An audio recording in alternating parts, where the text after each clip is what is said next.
વિપત્તિ તો આવવાની જ છે, સમજી લો. જગત વિપત્તિ વગર રહેવાનું નથી. વિપત્તિને તમે કેટલી વિવેકથી હળવી કરો છો એના ઉપર તમારા જ્ઞાનનો આધાર છે. દુનિયામાં કોઈ વિપત્તિ, સંપત્તિની સાથે વિપત્તિ જોડાયેલી છે. એક વસ્તુનો સ્વીકાર બીજી વસ્તુનો સ્વીકાર રડતા રડતા કે હસતા હસતા કરવો જ પડશે. સુખ સ્વીકારો તો દુઃખ માટે તૈયાર રહેવાનું જ, અને દુઃખ આવશે તો પ્રતીક્ષા કરો, એક વખત સુખ આવશે. આ જોડાયેલું છે. માણસ નિરાશ થઈ જાય, દુઃખ આવે, નિરાશ મત હો. ટ્રેનમાં મુસાફરી કરતા હોઈએ અને પર્વતાળ પ્રદેશમાં ટ્રેન જતી હોય અને એકદમ બોગદામાં ટ્રેન જાય તો કેટલો અંધકાર થઈ જાય, કોઈ દેખાય. આપણને એમ થાય કે શું થશે, પણ એવું એકેય બોગદું નથી હોતું કે જેનો ક્યારેય અંત ન હોય. 5 મિનિટ 10 મિનિટ પછી ટ્રેન બહાર.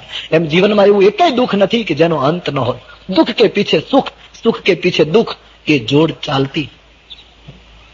એકનો સ્વીકાર બીજાનો સ્વીકાર કરવો પડશે. હા, એક છે, કાં તો બંનેથી પર થાવ તો એક વાત જુદી. जिसको भारतीय उपनिषदों निर्द्वंद चेतना कहते, जैसे शंकराचार्य भगवान कहते न पुण्यम न पापम, न अब कोई पुण्य है न कोई पाप है,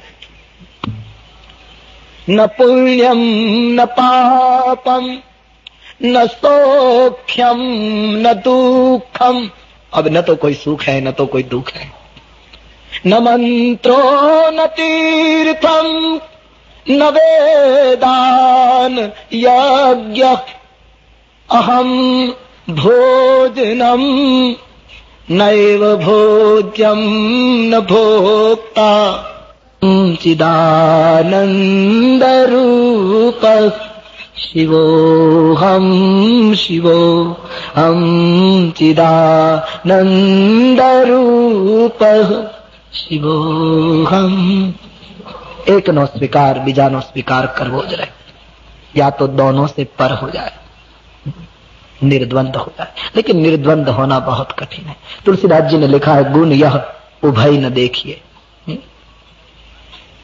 कोई તમારા બહુ વખાણ કરે, તમારા ખૂબ સદગુણોની સરાહના કરે તો બરાબર સાવધાન રહેજો. એ માણસ ક્યારેક તમારી ટીકા પણ કરશે, કારણ કે એમાં દોષ નથી. સરાહના કે પીછે ટીકા આતી ही है. છેવટે લાગણીથી એમ કહેશે કે તમે આમ કરો છો એમ બરાબર નથી, પણ એ ક્યારેક ટીકા કરશે. અને કોઈ ટીકા કરે તો એની દયા ખાજો કે આને સત્ય સમજાશે ત્યારે મને પગે લાગવું પડશે. तुलसी कहे गुण ये छे, दोनों को नहीं देखना, न तो निंदा को न तो स्तुति को. गुण यह उभय न देखिए, दोनों को नहीं देखना. बड़ी कठिन स्थिति है, दोनों को नहीं देखना. कहने का मतलब એકનો સ્વીકાર બીજાનો સ્વીકાર કરવો પડશે, છૂટકો નથી. બસ વિવેકથી આવેલા સંજોગને હું ને તમે કેટલો હળવો કરી શકીએ છીએ એના ઉપર આપણા વિવેકનો આધાર છે. કેવલ ઘટના જોઈને કાપી ન જાઓ. અને એકેય એ વાણીનો વિષય નથી ભાઈ. આ બધી વસ્તુ મને ને તમને ચરિતાર્થ કરવા માટે સાધના માંગી લે છે. जितना भीतर जाओगे इतना अलोल हो जाओगे, जितना भीतर गए इतना ज्यादा स्थिर हो जाओगे. स्थिरता भीतरी यात्रा के बिना आती ही नहीं. जापान में एक मकान ની અંદર सत्संग ચાલતો હતો. एक संत बैठे थे, सब लोग बैठे थे, सत्संग हो रहा था और चिंता धरतीकंप आया. बार बार धरतीकंप हुआ करता तो ત્યાંના લોકો ટેવાયેલા એટલે એકદમ ભાગ્યા, ઘરની બહાર નીકળી ગયા, શાયદ मकान गिर जाए. सब लोग दौड़ पड़े बाहर. एक महात्मा बैसी रहे, बाकी બધા નીકળી ગયા. ગરદણી પણ નીકળી ગયો. ભગવાનની કઈ દયા કે કઈ નુકસાન નહીં થયું. ધરતીકંપનો આંચકો બહુ ક્ષણિક હતો, થોડી વાર થઈ એટલે બધા પાછા આવ્યા. સત્સંગમાં બેઠેલા ક્યારે ભાગે એ બહુ નક્કી નહીં. થોડો આંચકો બગાડે. સંત बैठे थे वैसे के वैसे. બધા આવ્યા. બધા લોકોએ સંતને પૂછ્યું, બાબા અમે તો રોજ અહીંયા રહેનારા, તમે તો બહારથી આવેલા, ધરતીકંપનો આંચકો લાગ્યો, અમે બધા ભાગ્યા, તમે કેમ બેસી રહ્યા? તમે કેમ ભાગ્યા નહીં? સંતે જવાબ ના આપ્યો. બીજી વાર કહ્યું, બાબા જવાબ આપો ના, આપ કેમ બેસી રહ્યા? ત્રીજી વાર પૂછ્યું. સંતે કહ્યું, સુનિए ભાઈઓ, ધરતીકંપનો આંચકો લાગે ત્યારે જગતમાં બધાને ભાગવું પડે છે. તમે પણ ભાગ્યા, હું પણ ભાગ્યો. અરે બોલે, આપ કેવી વાત કરો? આપ તો ત્યાં બેઠા છો. બોલે નહીં, તમે ભાગ્યા, હું પણ ભાગ્યો. ફર્ક માત્ર દિશાનો હતો. તો તમે બહાર ભાગ્યા, હું અંદર ભાગ્યો. અને તમે જે જગ્યાએ ભાગીને ગયા ત્યાં ધરતી ફાટી હોત તો ત્યાં સલામત નહોતા. અને હું ભાગીને એવી જગ્યાએ ગયો કે હવે અંદર મને ધરતીકંપના આંચકાને કોઈ સ્થાન નથી. ચાહે જગત खत्म हो जाए मुझे कुछ, क्योंकि मैं तो चिदानंद रूप शिवोहम शिवोहम. भीतरी यात्रा के बिना अलोल स्थिति नहीं होती. कितना अंतर्मुख हुआ साधक. खूब स्मरण કરો, હરિ નામનો જપ ખૂબ કરો. એક સ્થિતિ એની મેળાએ આવશે, તમે બધાની વચ્ચે એકલા થઈ જશો. તમારી ચારે બાજુ લોકો બોલતા હશે, फिर भी तुम अकेले हो जाओगे. અને બધાની વચ્ચે એકલા થવાની કળા જ્યારે આવડે, बाद में तुम कहीं भी जाओ, तुम्हारी मस्ती बनी रहेगी. અને જો એકલા હસ્તગત નહીં થઈ, साधना यानी स्मरण परिपक्व नहीं, तो हिमालय की तलेटी में बैठोगे तो भी अकेले होने के बाद भी तुम घिरे हुए हैं. विचारो તમને પકડી રાખે. તંદુરસ્ત માણસની વ્યાખ્યા શું? ડોક્ટરોને કહીએ તો એ જુદી વ્યાખ્યા આપે કે આવી રીતનું શરીર હોય, આમ હોય. એ શારીરિક બાબત છે. પણ અંદરથી હું ને તમે તંદુરસ્ત છીએ એનું પ્રમાણપત્ર શું? બહુ સીધું સાદું પ્રમાણપત્ર આપું તો એ તંદુરસ્તીની નિશાની. જેની નિદ્રા સ્વપ્ન વગરની અને જેની જાગૃતિ સંકલ્પ વિકલ્પ વગરની, આ તંદુરસ્ત સાધક છે. जिसकी निद्रा में कोई स्वप्न न हो.